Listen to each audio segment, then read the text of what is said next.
সাভারের আশুলিয়ার সিএনজি স্টেশনগুলো থেকে অবৈধভাবে সিলিন্ডারে করে কলকারখানায় পাঠানো হচ্ছে প্রাকৃতিক গ্যাস। সন্ধ্যা ৬টার পর বিভিন্ন পাম্পে চলছে এই অবৈধ ব্যবসা। যানবাহনে ঠিকমতো জ্বালানি না দিয়ে কারখানায় দেওয়া হচ্ছে এসব গ্যাস। বারবার যোগাযোগ করা হলেও এ বিষয়ে মন্তব্য করতে রাজি হয়নি তিতাস কর্তৃপক্ষ।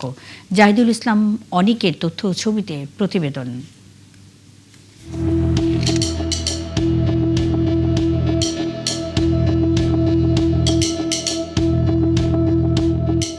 কন্টেইনার ভর্তি সিলিন্ডারে লোড করা হচ্ছে গ্যাস। আশুলিয়ায় এমন চিত্র প্রতিরাতের। নবীনগর থেকে শ্রীপুর এলাকা ঘুরে দেখা যায় সম্ভার, মুক্তা, টিএস সহ আশেপাশের সিএনজি স্টেশনগুলো থেকে পাচার করা হচ্ছে গ্যাস। শত শত সিলিন্ডার গ্যাস ভর্তি করে নিমিষে হাওয়া হয়ে যাচ্ছে গাড়িগুলো।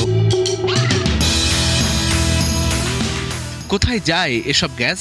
আচমকা ৭১-এর ক্যামেরা দেখে যেন বোবা হয়ে যায় সিএনজি স্টেশনের কর্মীরা।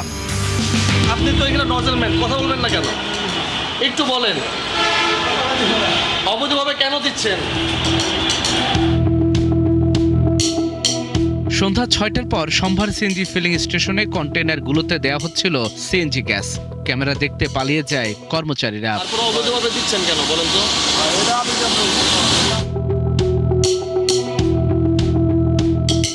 এদিকে রাত ১১টায় ছদ্মবেশে মুক্তা সিএনজি ফিলিং স্টেশনে যায় ৭১ টেলিভিশনের টিম। পাম্পে গ্যাস নেই জানিয়ে ২ ঘন্টা পর যেতে বলেন। অথচ সে সময় পাম্পের সিএনজি নজেলে অবৈধ কন্টেইনারে গ্যাস দেয়া হচ্ছিল। পরে ১০০ টাকা দেওয়ার শর্তে দেয়া হয় গ্যাস। পরে সংবাদ প্রচার না করতে ম্যানেজ করতে একের পর এক টাকা অফার করতে থাকে পাম্প কর্তৃপক্ষ।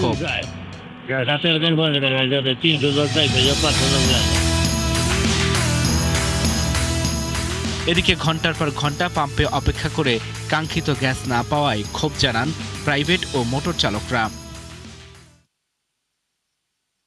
যত গ্যাস সব কাবার বানে নিয়ে যায়, আমরা ১০০ টাকার গ্যাস পাই, সব গ্যাস কাবার বান নাই। এরা নাকি সরকার নাকি এগো আগে কই যে সরকার নাকি এগো আগে কোম্পানি বেচাই দেবে, তারপর আমরা বাঁচবো।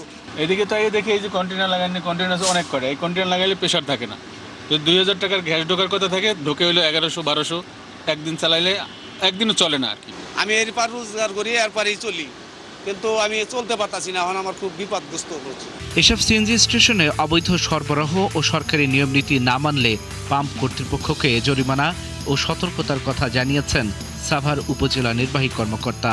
ফ্যাক্টরিগুলোতে গ্যাস দেওয়ার আড়ালে বা সেটাকে সামনে রেখে কেউ যাতে অবৈধভাবে কোনো ব্যবসা পরিচালনা না করতে পারে বা গ্যাস পাচার করতে না পারে সে বিষয়ে আমরা মনিটর করছি, এবং স্পেসিফিক যদি কোনো অভিযোগ পাই সেক্ষেত্রে অবশ্যই আমরা উপজেলা প্রশাসনের পক্ষ থেকে ব্যবস্থা নেব। অবৈধভাবে সিএনজি সরবরাহ জননিরাপত্তার জন্যও মারাত্মক হুমকি।